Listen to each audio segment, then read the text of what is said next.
Hey guys, tonight we are diving headfirst into a world that's brutal, beautiful, and utterly unrelenting. The Roman Empire. But not the empire you've seen in polished textbooks or glossy films. No emperors, no golden laurels, no poetic speeches echoing through marble halls. Tonight you are not Julius Caesar. You're a nobody, thrown, barefoot and bewildered, into the chaos of ancient Rome. The ground beneath you is rough stone. The scent in the air, sweat, smoke, and the metallic sting of blood. Around you, slaves hustle, merchants shout, soldiers glare. Every corner whispers danger. Every law carves obedience into bone. There's no guide, no mercy, just the raw rules of survival. You eat fast, speak carefully, and sleep with one eye open. Because in this world, even silence can betray you. So before we step into the shadows of history, take a moment to like this video and subscribe, but only if this kind of raw, immersive storytelling is your thing. And drop a comment to let me know where you're watching from and what time it is there. I love seeing how far this story reaches. Now, turn off the lights.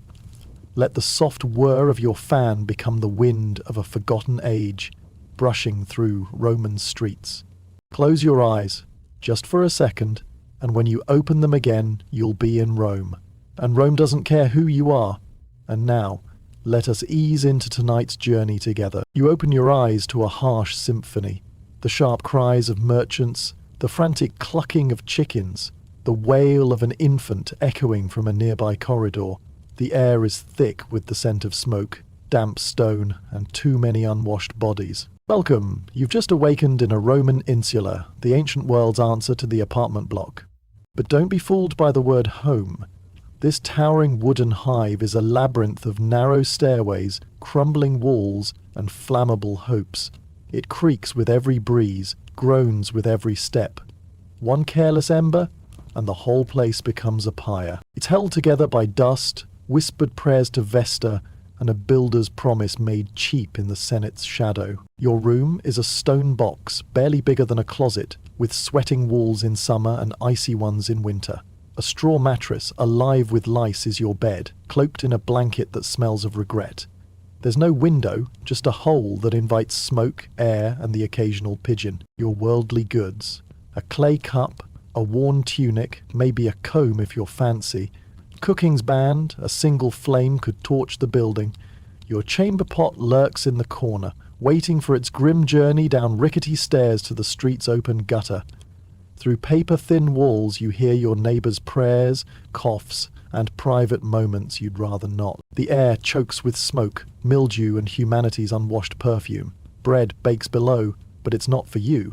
Vendors shout about figs, a centurion barks orders. You're already sweating, itching, and dodging lead dust. This is Rome, and your day's just begun. Your bladder demands attention, but there's no bathroom here. No sink, no flush, not even a dignified bucket. You grab your chamber pot and shuffle down the street, modesty crumbling toward the latrina. Rome's public restroom, less a facility and more a social experiment. It's a stone bench with holes, a sluggish trough below carrying away the city's collective shame. You sit, avoiding eye contact with the stranger beside you, who's cheerfully discussing grain prices. Privacy? A myth. Doors? Never. It's a town square with better acoustics, where businessmen squat and soldiers gripe about sciatica. Then there's the tersorium, a communal sponge on a stick, soaking in dubious vinegar. You wipe, pray the sponge is clean, and carry the quiet shame of shared hygiene. Hand washing? A dip in a basin that's seen too many fingers. You leave lighter but slightly broken, dodging fines for public urination and the law's heavy hand. Surviving the latrina earns you breakfast. But don't get excited. It's panis rusticus, stale, chewy bread like weaponized limestone, and watered-down wine, because drunkenness before noon is for senators. No coffee, no eggs, no lattes. This meal isn't about joy, it's about not dying. You eat standing by a fountain, gnawing bread like flavourless bark, maybe with a smear of garum, the fermented fish sauce that smells like a cry for help. Wealthy Romans might have fruit or honey, but you're not them. The vendor hawks chickpea fritters, stirring hope, but your empty coin pouch laughs. You choke down crumbs, mildly dehydrated, with last night's wine buzzing faintly in your veins. Work awaits, and your sandals are already plotting betrayal. Unless you're a senator or a poet with a rich patron, work is brutal. You're a labourer, potter, or, if luck's cruel, a sewer worker. Rome needs roads, aqueducts, baths, and you're building them with bare hands and sandals flimsier than a leaf. The sun's barely up, but the foreman's screaming in Latin, stick in hand. Late? You lose pay, or worse, beaten, shamed, or fired, which means starving with honour. Your tools are splinters and prayer. You haul bricks, dig with shovels, and pray not to crush your spine. No gloves, no helmets, just sweat and dust. Craftsmen compete with hundreds selling identical pots or tunics, where quality loses to bribes. Even better jobs, messenger, accountant, teacher, mean running through chaos, scribbling for forgetful bosses, or teaching bratty senators' kids. Women weave, sell vegetables, raise children, and dodge childbirth's grim odds. Lunch? Maybe, if the boss isn't impressing a prefect. Work or die. Rome's eternal, but you're back. The streets are a gauntlet of chaos, where personal space and sanitation are distant dreams. Rats, flies, stray dogs, and yelling merchants in 6 languages swarm you. Thieves pose as helpers, eyeing your coin pouch. Roman roads, engineering marvels, double as open sewers, brimming with urine, wine, vomit, and garum's remnants. Step off the footpath and your sandals baptize in misery. Wagons race by, no crosswalks, no mercy. Daytime bands mean they thunder at night, charioteers without brakes. The air's thick with smoke, incense, and latrine breezes. Dead animals lie ignored, maybe cloaked in cloth. Brawls erupt, politicians parade with off-key trumpets, and a slipped fig or a runaway cart could end you. You're just trying to buy lentils, but Rome's streets are out for blood. Thirsty? Rome's aqueducts are legendary, but their water's a gamble unless you're rich with a private fountain. Public fountains are where you fill jars, wash feet, and dodge dunked children. For a bath, hit the thermae, public baths where everyone soaks. No soap, no chlorine, just shared water and louder politics. You marinate in bacteria with a hint of eucalyptus. Lead pipes adding a slow poison to the mix. Water's so suspect you drink diluted wine all day. Men, women, kids, all mildly buzzed to survive. Aqueducts are Rome's pride, but for you, every sip's a roll of the dice. After dinner, pulse porridge, maybe a fig drowned in garum's soul-burning stench. You crave escape. The Colosseum beckons. Free but brutal, where gladiators bleed, animals devour criminals, and emperors stage naval battles with real drowning. You cheer, packed with sweaty strangers not sure why. Theatre offers Latin tragedies or crude comedies about Jupiter and sausages. The Circus Maximus thrills with chariot crashes, betting and brawls. Street performers, fire breathers, ranting philosophers. Keep the chaos alive. Rome's spectacles dazzle, numbing you to the grind with wine to blur the edges. Night falls, but safety doesn't. Unlit alleys hide thieves and ex-gladiators. Insular burn from stray lamps, and the vigili, underpaid watchmen, are more bribable than heroic. Sleep's a myth. Your neighbour's coughs, drunken parties, and distant screams ensure it. You pray to Mercury and brace for dawn. You've survived one day. Public sponges, chariot traffic, lead pipes, and half-cooked lentils. You're filthy, tired, possibly infected, and scarred by garum's stench. Could you do it again? Honestly, no. Modern comforts would have you fleeing by noon. Yet Romans endured for centuries, building aqueducts, roads, and concrete that outlasts today's skyscrapers. Their laws, language, and architecture shaped the world, forged in sweat and survival. Rome wasn't gold, it was grit, layer by bloody layer. You don't need to live it, just marvel at those who did. Their filthy streets paving the way for your clean, safe world. What came next is infamous. Whether he was slain in combat or captured and executed depends on the version told, but either way, he died on Tamius's terms. And Cyrus the Great, the man who had conquered Babylon, Lydia, and nearly the known world, fell in the chaos. Others fled into the endless grasslands only to be hunted down. Cyrus tried to hold the line, but it shattered. The Persians were routed. Many died where they stood. Every strike was driven by vengeance. Every charge was an answer to her son's death. Tamius didn't just lead her troops, she fought beside them. Her presence on the battlefield ignited her warriors like wildfire. The Persians, battle-hardened, disciplined, and experienced, weren't expecting this level of organized fury. But what's clear is that Tamius launched a ferocious counterattack. Her cavalry swept across the plains like a tide of knives. They fired arrows from horseback, closed in with axes, and fought like people with nothing left to lose. The location of the final battle is lost to history, swallowed by the vastness of the steppe. She rallied her forces for a full-scale assault on the Persian invaders, and this time she wasn't holding back. But Tamius had spent her life among warriors. She understood how to strike, not blindly but with precision. Cyrus, for all his might, had underestimated the Massiteae. He assumed they would fight like the tribes he had conquered before, chaotic, uncoordinated, easy to crush. This wasn't about politics anymore. This was about blood. No longer just a queen, but a storm given form.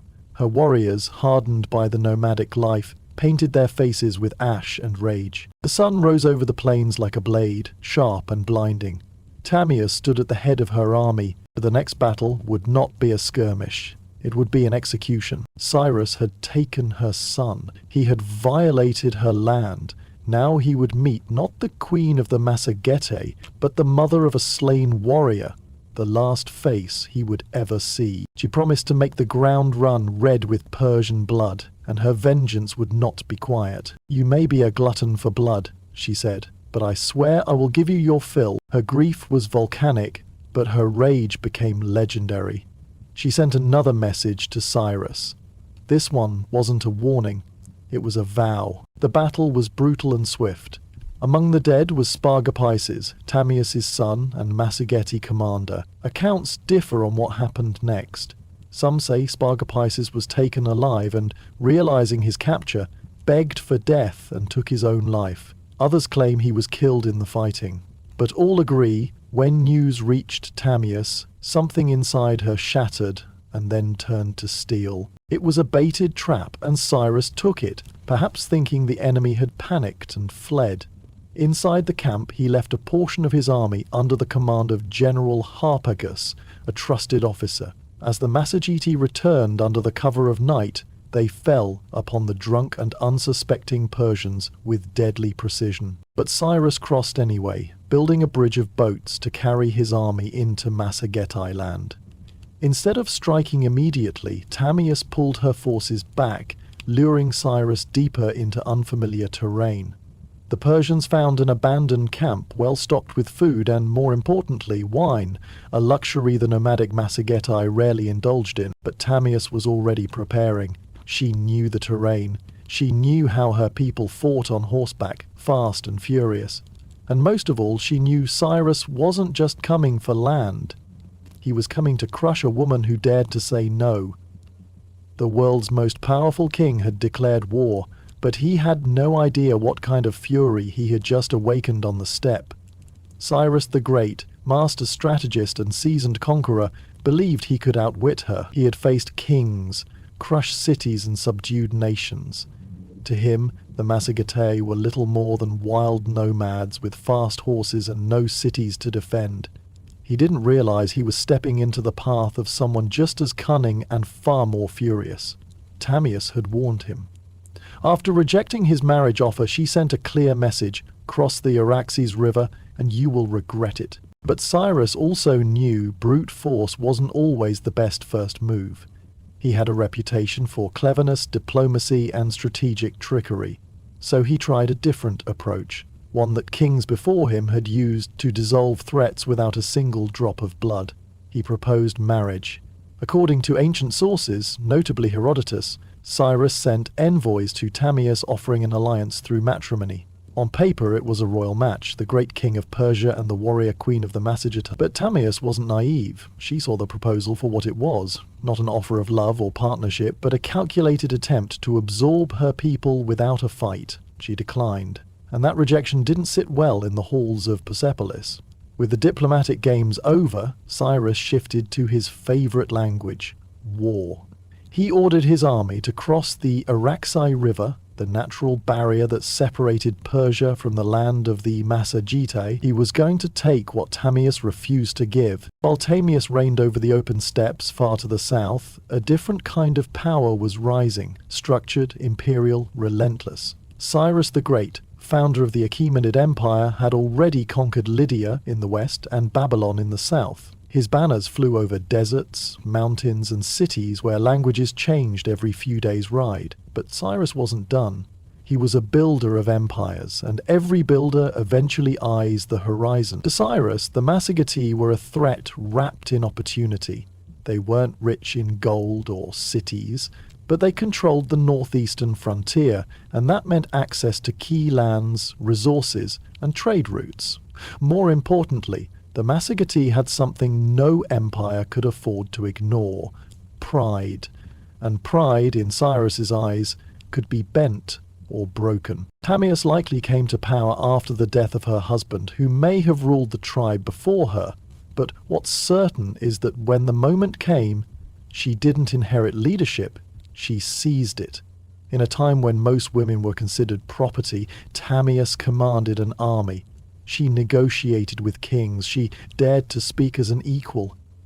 And if they didn't listen, she made them. She was more than a queen. She was Shahut, the steppes' checkmate, a war chief in bronze and leather who would soon face the greatest empire on earth. But power, especially for a woman, never comes without consequence. As Tamias began to solidify her rule, whispers grew louder. Across the mountains to the south, a king was watching. His name was Cyrus the Great, and he wanted more. The stage was set. The steppe wind howled, and Tamias, daughter of warriors, would soon ride into legend. Among the Message, girlhood was never a soft or sheltered thing. There were no curtains of silence drawn around the daughters, no tents in which they were hidden away from the world. From the moment they could walk, they stood shoulder to shoulder with their brothers. They learned to fight, to ride, to bleed, and to lead. The fires of the steppe forged them all the same, and in the veins of the girls flowed not only blood, but iron, tempered, unyielding, and ready for war. To lead, one had to bleed, and even as a young woman she bled for her people. Her tribe worshipped the sun and sky, lived off their herds, and buried their dead with weapons ready for battle in the afterlife. They had no cities, no golden temples, but they had pride, and when enemies approached, they met them not with prayers, but with arrows. Little is recorded of Tomias's early years, but if we close our eyes and listen closely, we can almost hear the rhythm of her childhood. The steady thrum of hooves on hard-packed earth, the sharp twang of bowstrings, the distant shouts of training drills carried on the wind. In her world, the cradle was a saddle, and the lullaby was the whistle of arrows slicing through the air. Before she could run with confidence, she had already learned to hold her balance atop a galloping horse. Before her words were whole, her aim was true. In the ancient world, bees were far more than humble insects buzzing through fields and forests. They were revered as divine messengers, industrious architects, and sacred alchemists, weaving a delicate thread between the mortal and the divine. To the Greeks, the bee was a symbol of feminine power and cosmic harmony. Priestesses of Artemis, the wild goddess of the hunt, bore the title Melissa, the Greek word for bee embodying the hive's disciplined grace and spiritual potency. The hive itself was a marvel, a microcosm of order and purpose, where every tiny creature moved with precision as if guided by the very laws of the gods. To study bees, the Greeks believed, was to glimpse the blueprint of nature's divine intelligence. While the Greeks gazed upon bees with awe, the Romans harnessed their potential with characteristic ambition, transforming beekeeping into a cornerstone of their sprawling empire. No mere pastoral pursuit, Roman apiculture was a sophisticated enterprise scaled to fuel a civilization that stretched from the misty hills of Britannia to the sun-scorched plains of Hispania. Drawing on the wisdom of the Greeks and Etruscans, the Romans elevated beekeeping into a formalized science, meticulously documented by scholars like Varro and Columella. Their treatises, startlingly modern in their detail, offered precise instructions for constructing hives, managing swarms, and combating pests, revealing an intimate understanding of the hive's rhythms and needs. Roman hives were as diverse as the empire itself, crafted from hollowed logs, woven baskets sealed with mud, clay tubes, or cork bark. These designs were ingeniously adapted to local climates, with insulated hives for the chilly northern provinces and ventilated ones for the balmy Mediterranean. To soothe their buzzing charges, Roman beekeepers burned fragrant herbs like thyme or oregano in clay pots, sending gentle plumes of smoke into the hive. This not only calmed the bees, but may have infused the honey with subtle aromatic notes. Harvesting was an art form, performed with iron knives to delicately slice combs, followed by melting and straining to yield wax for candles, cosmetics, and even ship waterproofing. Honey in the Roman world was no mere sweetener, it was a lifeblood. It flavoured mulsum, a honeyed wine beloved at feasts and enriched sauces for meats and fish. Athletes and soldiers consumed it for quick bursts of energy, while physicians, echoing Hippocratic traditions, prescribed it for ailments ranging from sore throats to battlefield wounds. Honey's antibacterial properties, though not yet understood in scientific terms, were legendary, making it a staple in Roman medicine chests. Yet, true to their nature, the Romans organized beekeeping with military precision. Large villas maintained dedicated apiaries, staffed by enslaved workers and overseen by meticulous estate managers. Production was logged, surplus honey traded in bustling markets or shipped to distant provinces, and the hive itself became a metaphor for the ideal Roman household, ordered, obedient, and endlessly productive. Beyond Rome, bees held a sacred place in the spiritual tapestry of ancient civilizations. In Egypt they were born of divine tears, according to myth, as the sun god Ra wept, and his tears transformed into bees upon touching the earth. Honey adorned temple altars as offerings to the gods and accompanied the dead into the afterlife, a sweet bridge to eternity. Pharaohs of Lower Egypt claimed the title He of the Sedge and the Bee, tying their rule to the hive's cosmic harmony. In Greece, the bee's feminine mystique resonated deeply. The Oracle of Delphi, that enigmatic voice of prophecy, was sometimes called the Delphic bee, and the priestesses of Demeter and Artemis were seen as conduits of divine wisdom, their buzzing charges a symbol of fertility and wilderness. Mesopotamian rituals invoked bees for purification, with live bees released to carry away a community's sins on their delicate wings. Early Christians later embraced the bee as a symbol of chastity and resurrection, marveling at how these creatures produced honey without lust. Across cultures, the hive was a model of perfection, selfless, cooperative, and industrious, prompting philosophers like the Stoics to admire bees for their instinctive duty. Honey and wax, burned in sacred fires or crafted into amulets, were imbued with protective and healing powers, making bees not just miraculous, but mystical. Honey's role as a divine medicine was equally profound. Long before the discovery of bacteria, ancient healers intuited its remarkable properties. In Egypt, the Ebers Papyrus, circa 1550 BCE, listed honey in over 500 remedies, blended with milk, figs, or herbs to treat infections, burns, and digestive woes.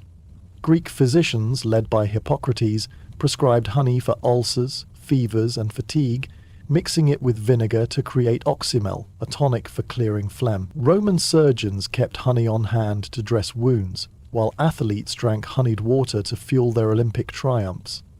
In India, Ayurvedic texts classified honey by its source and potency, using it in rituals and remedies for everything from colds to poison. The ingenuity of ancient beekeepers matched their reverence. Egyptians pioneered horizontal clay hives, durable and portable, mimicking the natural cavities bees favoured. Greeks and Romans refined these designs, adding removable lids to harvest honey without destroying colonies, a revolutionary step towards sustainability. Smoke, delivered via clay smokers or bellows, was a universal tool. Calming bees by masking their alarm pheromones, beekeepers, often unprotected save for their skill, wielded wooden or bronze knives with precision, observing swarm cycles and seasonal blooms to optimize harvests. Some even practiced transhumance, moving hives to follow flowering plants, a precursor to modern migratory beekeeping. Honey's preservation was an art in itself. Egyptians stored it in sealed ceramic jars where it could last centuries, as evidenced by honey found in pharaohs' tombs. Rituals often accompanied beekeeping, with offerings made to bee spirits or gods to ensure harmony. This blend of craftsmanship, science, and spirituality laid the foundation for modern apiculture, influencing everything from hive design to sustainable harvesting. The legacy of ancient beekeeping endures, a testament to humanity's ability to learn from the smallest of creatures. From the Nile's fertile banks to Rome's sprawling estates, beekeepers were innovators and stewards, their methods shaping medicine, religion, and ecology. Honey's role as a healer persists in traditional remedies, while beeswax remains a versatile material in art and industry. The hive's symbolism, order, cooperation, divinity, continues to inspire, from religious rituals to modern metaphors for community. Even today's migratory beekeeping, vital for global agriculture, echoes ancient practices. Yet the ancient bond with bees carries a deeper lesson. In their delicate dance, bees remind us of our dependence on nature's smallest architects. They pollinate our crops, sustain our ecosystems, and enrich our cultures, just as they did millennia ago. The story of ancient beekeeping is not just a chronicle of human ingenuity, it is a call to honor the intricate web of life, where even the humblest creatures hold the power to shape civilizations.